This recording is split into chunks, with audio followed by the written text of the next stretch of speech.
الحمد لله رب العالمين والصلاة والسلام على رسوله محمد وعلى آله وأصحابه أجمعين أما بعد فقد قال الله تعالى في كلامه المجيد وفي فرقانه الحميد بسم الله الرحمن الرحيم وما آتاكم الرسول فخذوه وما نهاكم عنه فانظروا واتقوا الله إن الله شديد العقاب بسم الله الرحمن الرحيم يا أيها الذين آمنوا آتوا الله وآتوا الرسول ولا تبطلوا أعمالكم عن عائشة رضي الله تعالى عنها قالت قال رسول الله صلى الله عليه وسلم من أحدث في أمرنا هذا ما ليس فيه فهو رد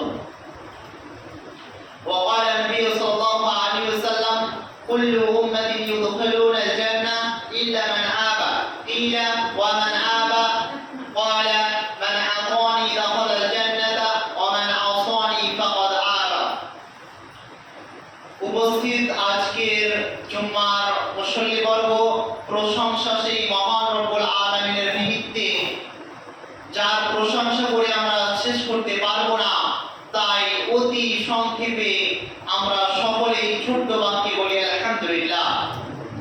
তারপরে পরে আমাদের শেষ নবী হযরত মুহাম্মদ সাল্লাল্লাহু আলাইহি ওয়াসাল্লামের উপর দরুদ ও সালাম বর্ষিত হোক। আল্লাহুম্মা আমিন, আল্লাহুম্মা সাল্লি আলাইহি, আল্লাহুম্মা বারিক আলাইহি। আমি যে বিষয়টি নিয়ে উপস্থাপন করতে চলেছি সেটি হচ্ছে সুন্নাত পরবর্তী আমল, অর্থাৎ সুন্নাত নিয়ে একটি গুরুত্বপূর্ণ তত্ত্ব মনে চেষ্টা করব ইনশাআল্লাহ। প্রথমত আমরা জানব যে সুন্নাত কাকে বলা হয়। সুন্নাত বলা হয় আল্লাহ রাসূল অর্থাৎ মুহাম্মদ সাল্লাল্লাহু আলাইহি ওয়াসাল্লামের অনুসরণকে এবং মুহাম্মদ সাল্লাল্লাহু আলাইহি ওয়াসাল্লামের পরপন্থী অর্থাৎ মুহাম্মদ সাল্লাল্লাহু আলাইহি ওয়াসাল্লাম যেগুলো বলেছেন, যেগুলো করতে বলেছেন সেই অনুযায়ী আমল করাকেই সুন্নাতি তালিকা বলা হয়। আর যদি আমরা মুহাম্মদ সাল্লাল্লাহু আলাইহি ওয়াসাল্লামের সুন্নাতি তালিকায় যদি না মানতে পারি এবং সুন্নাত অনুযায়ী যদি আমল না করতে পারি তাহলে আমাদের জন্য এই জান্নাত বাদে আমাদের ঠিকানা হয়ে যাবে জাহান্নাম। অতএব আমাদেরকে সুন্নাত অর্থাৎ সুন্নাতি তালিকা অনুযায়ী আমাদেরকে আমল করতে হবে। কেননা আল্লাহ রাব্বুল আলামিন সূরা হাসর সূরা নম্বর 59 আয়াত নম্বর 7 এর মধ্যে বলেন ওয়ামা আতাকুমুর রাসূলু ফাখুযুহু ওয়ামা নাহাকুম আনহু ফান্তাহু ওয়াত্তাকুল্লাহ ইন্নাল্লাহা শাদীদুল ইকাব। রাসূল সাল্লাল্লাহু আলাইহি ওয়াসাল্লাম তোমাদেরকে যে আদেশ করেছেন সেগুলো তোমরা মান্য করো এবং যেগুলো নিষেধ করেছেন তা তোমরা বর্জন করো এবং ওয়াত্তাকুল্লাহ আল্লাহকে ভয় করো। কেননা ইন্নাল্লাহা শাদীদুল ইকাব, কেননা তিনি হচ্ছেন কঠিন শাস্তিদাতা। অতএব অত্র আয়াত দ্বারা বুঝতে পারা যায় যে রাসূল সাল্লাল্লাহু আলাইহি ওয়াসাল্লাম যেগুলো করতে বলেছেন সেগুলো আমাদেরকে করতেই হবে, যেভাবেই হোক যে অনুযায়ী হোক আমাদেরকে রাসূল সাল্লাল্লাহু আলাইহি ওয়াসাল্লামের সুন্নাত অনুযায়ী আমাদেরকে আমল করতেই হবে। এবং যেগুলো আমাদেরকে রাসূল সাল্লাল্লাহু আলাইহি ওয়াসাল্লাম নিষেধ করেছেন সেগুলো আমাদেরকে এই মুহূর্তেই বর্জন করে দিতে হবে।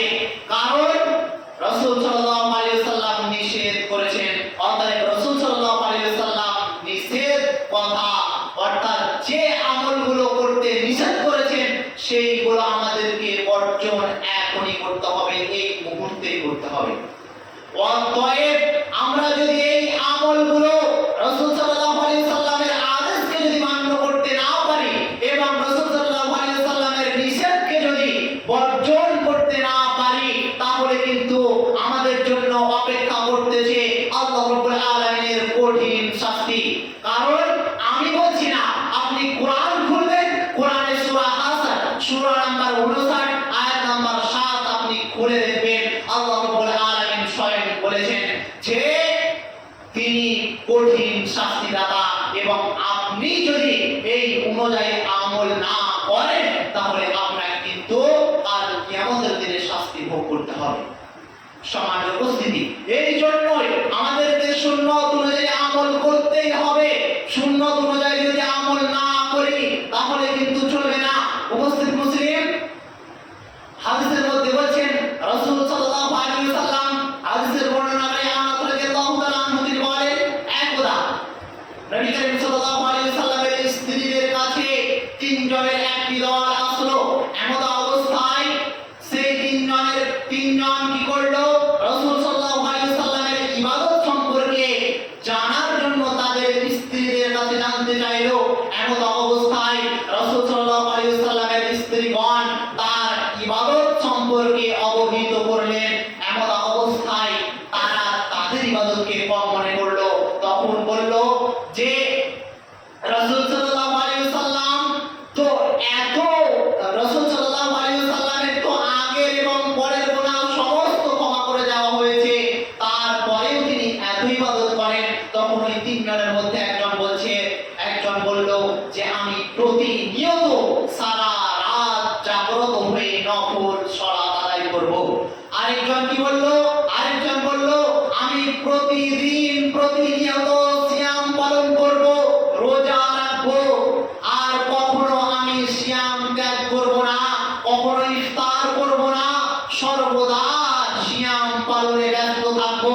আরেকজন বলল যে আমি কোনোদিনও কোনো নারীর সঙ্গে যাব না, কোনোদিনও আমি বিবাহে আবদ্ধ হব না, সর্বদা আল্লাহর ইবাদতে মগ্ন থাকবো। এমন অবস্থায় হযরত মুহাম্মদ সাল্লাল্লাহু আলাইহি ওয়াসাল্লাম তাদের নিকটে আসলেন এবং তাদের কি বলছেন শুনুন। তাদেরকে বলছেন যে তোমরা কি সেই লোক যারা এইরূপ মন্তব্য করেছো? তখন রাসূল সাল্লাল্লাহু আলাইহি ওয়াসাল্লাম বলছেন, আল্লাহর কসম আমি মুহাম্মদ সাল্লাল্লাহু আলাইহি ওয়াসাল্লাম আমি সবচেয়ে বেশি পরেজগার, এবং তার সত্ত্বেও আমি কিছু রাত্রি সালাত আদায় করি এবং কিছুক্ষণ ঘুমাই অর্থাৎ নিদ্রিত হই, এবং আমি কিছুদিন সিয়াম পালন করি এবং কিছুদিন সিয়াম ত্যাগ করি, এবং আমি বিবাহ করেছি। অতএব যে ব্যক্তি আমার সুন্নত পরপন্থী আমল করবে, যে ব্যক্তি আমার সুন্নত বিমুখ আমল করবে, সেই ব্যক্তি আমার অন্তর্ভুক্ত হতে পারে না, সেই ব্যক্তি আমার দলের মধ্যে থাকতে পারে না। সম্মানিত উপস্থিতি, এই জন্যই আমাদেরকে সুন্নাত অনুযায়ী আমল করতে হবে। আর আল্লাহ এবং আল্লাহ রাসূল অর্থাৎ রাসূল আকরাম সাল্লাল্লাহু আলাইহি ওয়াসাল্লামের কথার একটি বিমুখ হলেও চলবে না। অতএব আমাদেরকে সম্পূর্ণরূপে সুন্নাত অনুযায়ী আমল করার চেষ্টা করতে হবে। কেননা যদি আজকে এই সুন্নাত পরপন্থী আমল করি, সেই তিনজন ব্যক্তি যেরূপ তারা নতুন কিছু আবিষ্কার করতে চেয়েছিল, যেগুলো রাসূল সাল্লাল্লাহু আলাইহি ওয়াসাল্লাম কখনো বলেননি এবং রাসূল সাল্লাল্লাহু আলাইহি ওয়াসাল্লাম কখনো করেননি, সেইগুলোই ওই তিনজন ব্যক্তি করতে চেয়েছিলেন। এমন অবস্থায় রাসূল সাল্লাল্লাহু আলাইহি ওয়াসাল্লাম তাদেরকে প্রত্যাখ্যান করলেন। অনুরূপভাবে সহিহ বুখারীর একটি হাদিস নাম্বার 2697 নম্বর হাদিসের মধ্যে বলেন, হাদিসের বর্ণনাকারী আয়েশা রাদিয়াল্লাহু তাআলা আনহা, এই আয়েশা রাদিয়াল্লাহু তাআলা আনহা হচ্ছেন নবী সাল্লাল্লাহু আলাইহি ওয়াসাল্লামের স্ত্রী। তিনি বলেন, আন আয়েশা রাদিয়াল্লাহু তাআলা আনহা قالت قال رسول الله صلى الله عليه وسلم من احدث في امرنا هذا ما ليس فيه فهو رد। আয়েশা রাদিয়াল্লাহু তাআলা আনহা বর্ণিত তিনি বলেন, রাসূল সাল্লাল্লাহু আলাইহি ওয়াসাল্লাম বলেছেন, যে ব্যক্তি আমাদের এই দিনের মধ্যে নতুন কিছু উদ্ভব ঘটালো এবং নতুন কিছু সৃষ্টি করলো যেটি আমাদের এই দিনের মধ্যে নেই, সেটি প্রত্যাখ্যাত, সেটি চলবে না। অতএব যেটি রাসূল সাল্লাল্লাহু আলাইহি ওয়াসাল্লাম বলেননি, যেটি রাসূল সাল্লাল্লাহু আলাইহি ওয়াসাল্লাম করেননি, সেটি যদি আমাদের এই দিনের মধ্যে কোনো ব্যক্তি নতুন কিছু আমল করার চেষ্টা করে, সেগুলো এই আমাদের দিনের মধ্যে চলবে না, সেগুলো এখনই প্রত্যাখ্যান করতে হবে। সম্মানিত উপস্থিতি, রাসূল সাল্লাল্লাহু আলাইহি ওয়াসাল্লাম সুনানে নাসাইয়ের মধ্যে বলেছেন, হাদিসের বর্ণনাকারী জাবের রাদিয়াল্লাহু তাআলা আনহু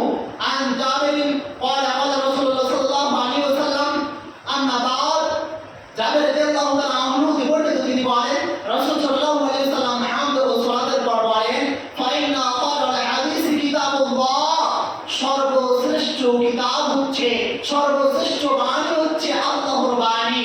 আকারাল হাদি ওয়া হাদি মুহাম্মাদিন সাল্লাল্লাহু, এবং সর্বশ্রেষ্ঠ হিদায়াত হচ্ছে মুহাম্মদ সাল্লাল্লাহু আলাইহি ওয়াসাল্লামের হিদায়াত। আর ওয়াশারাল উমুরি মুহদাসাতুহা, এবং সবচাইতে নিকৃষ্টতম কাজ হচ্ছে দিনের মধ্যে নতুন কিছু সৃষ্টি।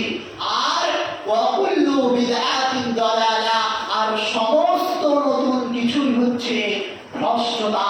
তাই যত দুনিয়ার বুকে নতুন কিছু সৃষ্টি হয়েছে, যত দুনিয়ার বুকে নতুন কিছু ইবাদত করতে চেয়েছে যে ব্যক্তি, সেগুলো আমাদের এই দিনের মধ্যে নেই, সেগুলো এখনই প্রত্যাখ্যাত, সেগুলো প্রত্যাখ্যাত। কারণ সেগুলো রাসূল সাল্লাল্লাহু আলাইহি ওয়াসাল্লাম করেননি, রাসূল সাল্লাল্লাহু আলাইহি ওয়াসাল্লাম বলেননি, এই জন্যই প্রত্যাখ্যাত। কারণ রাসূল সাল্লাল্লাহু আলাইহি ওয়াসাল্লামের কথা অনুযায়ী আমল করতে হবে।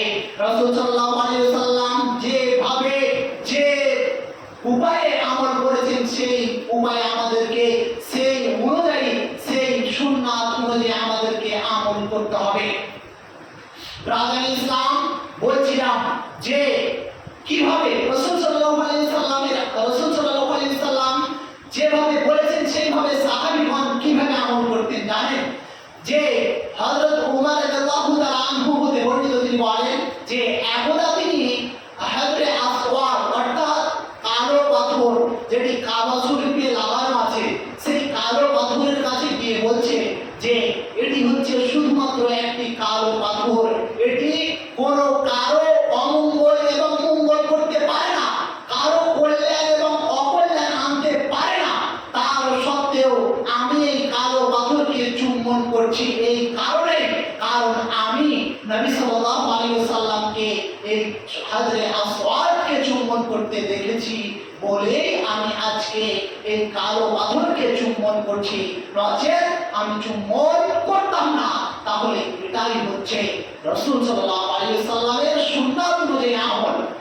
আরেকটি হাদিসের বর্ণনাকারী হচ্ছে তাবি মুজাহিদ রাদিয়াল্লাহু তাআলা আনহু।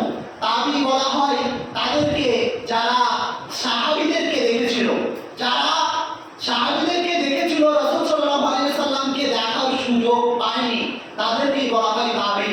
আর এই তাবি মুজাহিদ রাহিমাহুল্লাহ বলছেন যে একদা ইবনে উমর রাদিয়াল্লাহু তাআলা আনহুর সঙ্গে আমরা ছিলাম, এমন অবস্থায় রাস্তায় সফরে ছিলাম, এমন অবস্থায় যেতে যেতে ইবনে উমর কি করলেন, একটু জায়গা সরে দাঁড় হয়ে আবার চলতে আরম্ভ করলেন। তখন আমরা ওই ইবনে উমরকে জিজ্ঞাসা করলাম যে এইরূপ করার কারণটা কি? তখন ইবনে উমর বলছেন যে আমরা যখন নবী সাল্লাল্লাহু আলাইহি ওয়াসাল্লামের সঙ্গে যেতাম, তখন যখন নবী সাল্লাল্লাহু আলাইহি ওয়াসাল্লাম এই রাস্তা দিয়ে পার হতেন, তখন ঠিক এমনই করতেন যেমনটা আমি আজকে করলাম। সেই অনুযায়ী কথা শোনার পর সমস্ত ওই মুজাহিদের যে দল ছিল সমস্ত সে তাই করলো। সম্মানিত উপস্থিতি, তাই রাসূল সাল্লাল্লাহু আলাইহি ওয়াসাল্লামের কথা অনুযায়ী, রাসূল সাল্লাল্লাহু আলাইহি ওয়াসাল্লামের সুন্নাত অনুযায়ী সাহাবারা চলেছিল, পাই টু পাই মেনে চলেছিল। আর আজকে আমরা রাসূল সাল্লাল্লাহু আলাইহি ওয়াসাল্লামের কথা অনুযায়ী মানতে পারছি না, রাসূল সাল্লাল্লাহু আলাইহি ওয়াসাল্লামের আনুগত্য করতে পারছি না। অথচ আল্লাহ রাব্বুল আলামিন সূরা মুহাম্মাদের 33 নম্বর আয়াতের মধ্যে বলেন, ইয়া আইয়ুহাল্লাযীনা আমানু, হে ঈমানদারগণ, আতিউল্লাহ, তোমরা আল্লাহকে অনুসরণ করো, এবং ওয়া আতিউর রাসূল, এবং রাসূল সাল্লাল্লাহু আলাইহি ওয়াসাল্লামের আনুগত্য করো। আর ওয়ালা তুবদিলু আমালাকুম, এবং তোমাদের আমলগুলো বরবাদ করো না। তাহলে যদি আজকে আমরা রাসূল সাল্লাল্লাহু আলাইহি ওয়াসাল্লামের সুন্নাত বিমুখ আমল করি, তাহলে আজকে আমরা আমাদের আমলগুলো বরবাদ করতেছি, আজকে আমাদের আমলগুলো বাতিল করে দিতে চাইতেছি। এর কারণটা কি? আজকে আমরা রাসূল সাল্লাল্লাহু আলাইহি ওয়াসাল্লামের সুন্নাত বিমুখ আমল করার চেষ্টা করতেছি। আর আজকে যদি আপনি সুন্নাত বিমুখ আমল করতে চান, তাহলে আপনি আপনার আমল বরবাদ করতে যাচ্ছেন। সম্মানিত উপস্থিতি, রাসূল সাল্লাল্লাহু আলাইহি ওয়াসাল্লাম বলছেন, হাদিসের বর্ণনাকারী হচ্ছে জাবের রাদিয়াল্লাহু তাআলা আনহু, তিনি বর্ণনা করছেন যে একদা একদল ফেরেশতা রাসূল সাল্লাল্লাহু আলাইহি ওয়াসাল্লামের কাছে উপস্থিত হলেন। এমন অবস্থায় রাসূল সাল্লাল্লাহু আলাইহি ওয়াসাল্লাম নিদ্রিত অবস্থায় ছিলেন। এমন অবস্থায় ওই ফেরেশতাগণ এসে বলাবলি করতে লাগলো যে তোমাদের এই সাথীর জন্য, তোমাদের এই সঙ্গীর জন্য একটি উদাহরণ রয়েছে, একটি এক্সাম্পল রয়েছে। তখন কেউ কেউ বললেন যে ইনি তো ঘুমন্ত, তখন আবার কেউ কেউ বললেন যে ইনি ঘুমন্ত, ইনি নিদ্রিত হলেও ইনার চক্ষু শুধুমাত্র ঘুমন্ত, কিন্তু ইনার অন্তর সর্বদা জাগ্রত। তখন কেউ বলতে লাগলেন যে এর উদাহরণটি হচ্ছে এইরূপ, যেমন তোমাদের মধ্যে কোন এক ব্যক্তি একটি গৃহ নির্মাণ করলো, একটি ঘর নির্মাণ করলো, এবং ঘর নির্মাণ করার পর ভোজের আয়োজন করলো, খানার আয়োজন করলো। এমন অবস্থায় একজন আহ্বায়ককে আহ্বান করার জন্য, অর্থাৎ অনেক লোকেদেরকে দাওয়াত দেওয়ার জন্য আহ্বায়ক নির্ধারণ করা হলো। তখন যে ব্যক্তি ওই আহ্বায়কের ডাকে সাড়া দিল, সে ওই গৃহ, ওই ঘরের মধ্যে আসতে পারলো এবং সেই ভোজ, সেই খানা গ্রহণ করতে পারলো। আর যে ব্যক্তি ওই আহ্বায়কের ডাকে সাড়া দিল না, সে ব্যক্তি ওই গৃহর মধ্যে আসতেও পারলো না এবং ওই ভোজ গ্রহণ করতে পারলো না। এমন অবস্থায় ফেরেশতাগণ বলাবলি করতে লাগলেন যে উদাহরণটির তাৎপর্য করে বলে দাও। তখন একজন ফেরেশতা আবার বলতে লাগলেন যে ইনি তো নিদ্রিত। তখন আবার একজন বলছেন যে ইনি নিদ্রিত হলেও ইনার অন্তর সর্বদা জাগ্রত। তখন একজন বলছেন যে এর তাৎপর্য হচ্ছে এইরূপ যে গৃহটা, যে ঘরটা যে নির্মাণ করলেন, সে হচ্ছেন আল্লাহ রাব্বুল আলামিন, আর গৃহটা হচ্ছে জান্নাত। আর যে আহ্বায়ককে পাঠানো হয়েছিল, সে আহ্বায়ক হচ্ছে মুহাম্মদ সাল্লাল্লাহু আলাইহি ওয়াসাল্লাম। আর যে ব্যক্তি ওই মুহাম্মদ সাল্লাল্লাহু আলাইহি ওয়াসাল্লামের ডাকে সাড়া দিল, সে আল্লাহর ডাকে সাড়া দিল। এবং যে ব্যক্তি মুহাম্মদ সাল্লাল্লাহু আলাইহি ওয়াসাল্লামের ডাকে সাড়া দিয়ে ওই ঘরের মধ্যে আসলো, সে ব্যক্তি কি করলো? ভোজ গ্রহণ করতে পারলো। এমন অবস্থায় যে ব্যক্তি মুহাম্মদের ডাকে সাড়া দিল, সে ব্যক্তি জান্নাতে প্রবেশ করতে পারলো এবং জান্নাতের সমস্ত আনন্দ ভোগ করতে পারলো। তা এইরূপ হচ্ছে এর তাৎপর্য। অনুরূপ তাৎপর্য হচ্ছে যে ব্যক্তি আল্লাহ রাসূলের কথা অনুযায়ী সাড়া দিল, সে ব্যক্তি আল্লাহর ডাকে সাড়া দিল। অর্থাৎ আমাদেরকে কি করতে হবে? রাসূল সাল্লাল্লাহু আলাইহি ওয়াসাল্লাম যেগুলো বলেছেন সেগুলো আমাদেরকে মেনে চলতে হবে এবং সেই অনুযায়ী আমাদেরকে আমল করতে হবে। আর যদি সেই অনুযায়ী যদি আজকে আমরা আমল না করি, তাহলে কিন্তু আজকে আমরা সমস্ত ব্যক্তি আজকে সুন্নাত বিমুখ চলতেছি। সম্মানিত উপস্থিতি, রাসূল সাল্লাল্লাহু আলাইহি ওয়াসাল্লাম বলেন, সেই বুখারীর মধ্যে হাদিসের বর্ণনাকারী আবি হুরায়রা রাদিয়াল্লাহু তাআলা আনহু, বিখ্যাত সাহাবী, তিনি বর্ণনা করছেন যে আবি হুরায়রা রাদিয়াল্লাহু তাআলা আনহু قال রাসূলুল্লাহ সাল্লাল্লাহু আলাইহি ওয়াসাল্লাম, যে আবু হুরায়রা রাদিয়াল্লাহু তাআলা আনহু থেকে বর্ণিত, আন রাসূলুল্লাহ সাল্লাল্লাহু আলাইহি ওয়াসাল্লাম قال, রাসূল সাল্লাল্লাহু আলাইহি ওয়াসাল্লাম বলেন যে কুল্লু উম্মতি ইয়াদখুলুনা আল জান্নাহ, আমার সকল উম্মত জান্নাতে প্রবেশ করবে, ইল্লা মান আবা, কিন্তু অস্বীকারী ব্যতীত। কি না জিজ্ঞেস করা হলো, ওমান ইয়াবা, ওমান আবা, কে অস্বীকারী? তখন বলা হলো ওয়ালা আমান আতানি দাখালাল জান্নাতা, যে আমার অনুসরণ করবে সে জান্নাতে প্রবেশ করবে। ওমান আসানি ফাকাদ আবা, এবং যে আমার অবাধ্যতা চলবে সে জাহান্নামে প্রবেশ করবে। এবং সেই ব্যক্তি হচ্ছে অস্বীকারী, যে ব্যক্তি আমার অবাধ্যতা চলবে, অর্থাৎ মুহাম্মদ সাল্লাল্লাহু আলাইহি ওয়াসাল্লামের অবাধ্যতা চলবে। সম্মানিত উপস্থিতি, আজকে আমরা অনেকেই, সমস্ত মুসলমান ব্যক্তি আজকে আমরা কি করেছি, যে মুসলমান ঘরে জন্ম নিয়েছি, জন্ম নেওয়ার পরেও আজকে আমরা রাসূল সাল্লাল্লাহু আলাইহি ওয়াসাল্লামের সুন্নাত তারিকা অনুযায়ী আমল কেউ করতে পারছি না।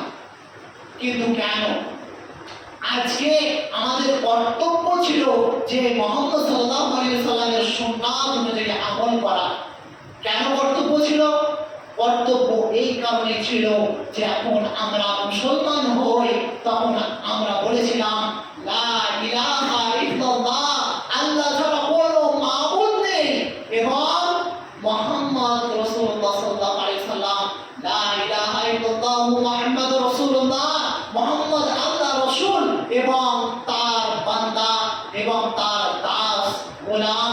আর আজকে আমরা সেই দিন মুসলমান হওয়ার পরেই বলেছিলাম যে আল্লাহ ছাড়া কোনো মাবুদ নেই, তা সত্ত্বেও দেখুন আজকে এই বেঈমানি মুসলমান, আজকে এই মুনাফিক মুসলমান সেই দিন কালেমা পড়েছিল এবং বলেছিলাম যে আল্লাহ ছাড়া কোনো মাবুদ নেই, অথচ আজকে অন্য মাবুদ দিয়ে টানাটানি।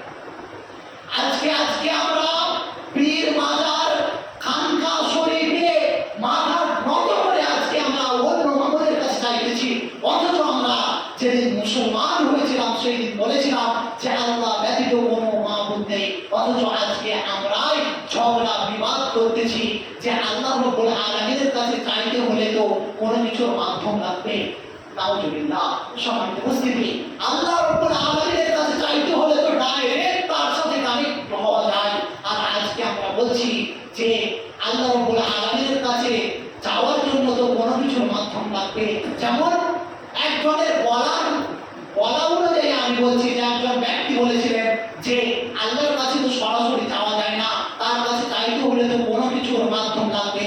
কিন্তু নাউজুবিল্লাহ, এটা সম্পূর্ণরূপে ভুল কথা।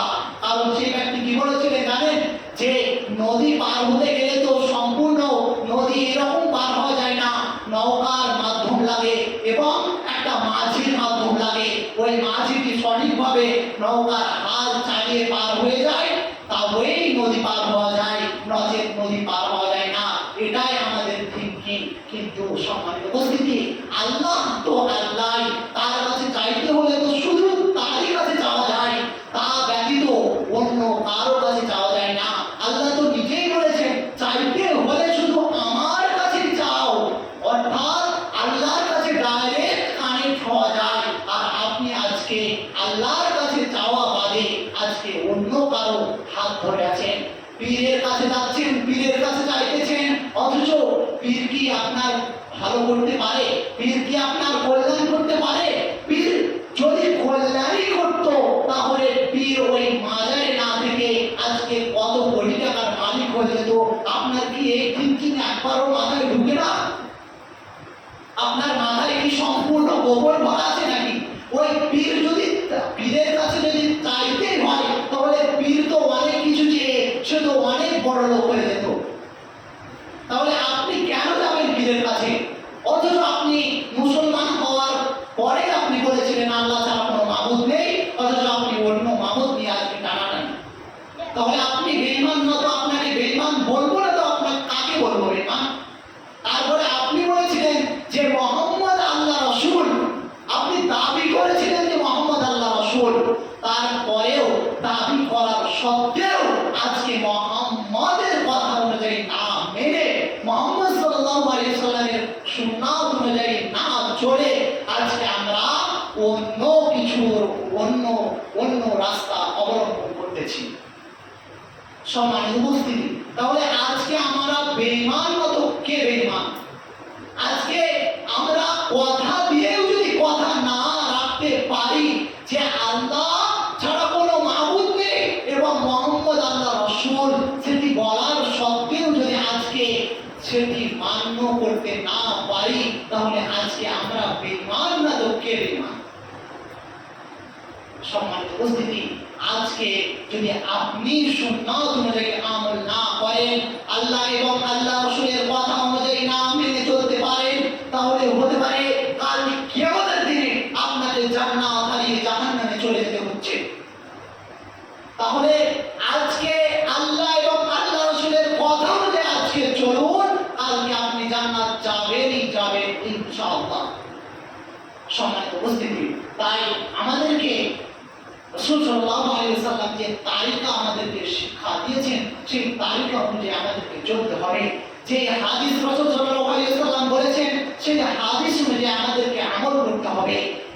সবচেয়ে দুঃখ লাগে কি জানেন, যে হাদিস বলে দিলাম কিন্তু কিন্তু কোথায় কি আছে আমাদের মধ্যে কারো খোঁজার জ্ঞান নেই, কারো কোন পৃষ্ঠায় আছে কেউ আমরা জানি না। অথচ আজকে আমরা মুসলমান বলে দাবি করে নিয়েছি। আজকে আমাদের বাড়িতে 10,000 টাকার ফ্রিজ থাকতে পারে, কিন্তু সামান্য 100 টাকা দামের কোনো দুনিয়ার শিক্ষা বই নাই। অথচ আজকে আমরা মুসলমান। আজকে আমাদের বাড়িতে 30,000 টাকা দামের এসি থাকতে পারে, কিন্তু সামান্য 30 টাকা দামের কায়দা কোরআন শিক্ষা বই আমাদের বাড়িতে নাই। অথচ আজকে আমরা মুসলমান। আজকে আমাদের বাড়িতে 15,000 টাকা দামের এলইডি টিভি থাকতে পারে, অথচ তার সত্ত্বেও আজকে আমরা সামান্য 300 টাকা দামের রাসূল সাল্লাল্লাহু আলাইহি ওয়াসাল্লামের জীবনের কোনো কিতাব, কোনো বই আমাদের বাড়িতে নাই। অথচ আজকে আমরা মুসলমান। আজকে আমাদের বাড়িতে অনেক কিছু থাকতে পারে, কিন্তু আজকে আমাদের বাড়িতে একটা কোরআনের তাফসীর, কোরআনের ব্যাখ্যার বই আজকে আমাদের বাড়িতে নাই। অথচ আজকে আমরা মুসলমান। আজকে আমাদের বাড়িতে অনেক বাইক থেকে শুরু করে যত রকমের আনন্দ উপভোগ করার সমস্ত কিছু থাকতে পারে, কিন্তু আজকে আমাদের বাড়িতে সামান্য কয়েকশো টাকা দামের হাদিস অর্থাৎ সহিহ বুখারী, সহিহ মুসলিম আমাদের বাড়িতে নাই। অথচ আজকে আমরা মুসলমান। সম্মানিত উপস্থিতি, বলতে খুব দুঃখ লাগে জানেন যে আজকে আমরা মুসলমান হওয়ার সত্ত্বেও রাসূল সাল্লাল্লাহু আলাইহি ওয়াসাল্লামের তারিকা অনুযায়ী রাসূল সাল্লাল্লাহু আলাইহি ওয়াসাল্লামের একটি সামান্য বই আমাদের বাড়িতে থাকতে পারে না। কেন? আমাদেরকে এই বিষয়ে আজকে আমাদেরকে সচেতন হতে হবে। আর আমাদেরকে আমি বলবো প্রত্যেক ব্যক্তিকে অনুরোধ করব, রিকোয়েস্ট করব যে একটি করে হলেও সামান্য 300 টাকা দাম, বেশি টাকা নয়। আমরা সকলেই বাংলা পড়তে জানি। সামান্য 300 টাকা দামের আজকে আমরা কি করব? রাসূল সাল্লাল্লাহু আলাইহি ওয়াসাল্লামের জীবনী আমাদের কিনবো। আর আজকে আমাদের প্রত্যেক বাড়িতে দরকার শুধু রাসূল সাল্লাল্লাহু আলাইহি ওয়াসাল্লামের জীবনী, একটি শ্রেষ্ঠ জীবনের কিতাব, যেটি বিশ্বে সবচেয়ে উন্নত মানের কিতাব বই হচ্ছে আর-রাহিকুল মাকতুম। সেটি হচ্ছে শফিউর রহমান মুবারকপুরীর লেখা। এই বইটি আমাদের বাড়িতে থাকতেই হবে, থাকা অবশ্যক। কারণ একটি যদি মুহাম্মদ সাল্লাল্লাহু আলাইহি ওয়াসাল্লামের জীবনের বই আমাদের বাড়িতে না থাকে, তাহলে আমরা মুসলমান বলে দাবি করতে পারি না। অতএব আমাদের প্রত্যেক ব্যক্তির কাছে রিকোয়েস্ট যে আমরা সকলেই এই বইটি কেনার চেষ্টা করব এবং সমস্ত তাফসীর এই আস্তে আস্তে জানার চেষ্টা করব। তাই আমরা পরিশেষে আল্লাহ রাব্বুল আলামিনের কাছে দোয়া করব, হে রব্বুল আলামিন, তুমি আমাদের সকলকে তোমার অনুসরণ করা এবং তোমার রাসূল মুহাম্মদ সাল্লাল্লাহু আলাইহি ওয়াসাল্লামের তালিকা অনুযায়ী চলার তৌফিক দান করো। আমিন। হে রব্বুল আলামিন, তুমি আমাদের সকলকে তোমার ইবাদতে মত্ত হয়ে থাকার, তোমার ইবাদতে ব্যস্ত হয়ে থাকার তৌফিক দান করো। আমিন। হে রব্বুল আলামিন, যারা অসুস্থ আছে তুমি তাদেরকে সুস্থতা দান করো। হে রব্বুল আলামিন, যারা আজকে নামাজ পড়তে পারছে না, যারা আজকে সালাত মসজিদে এসে আদায় করছে না, তুমি তাদেরকে সালাত আদায় করার তৌফিক দান করো। আমিন। এই বলে আমার সংক্ষিপ্ত বক্তব্য এখানেই সমাপ্তি করছি।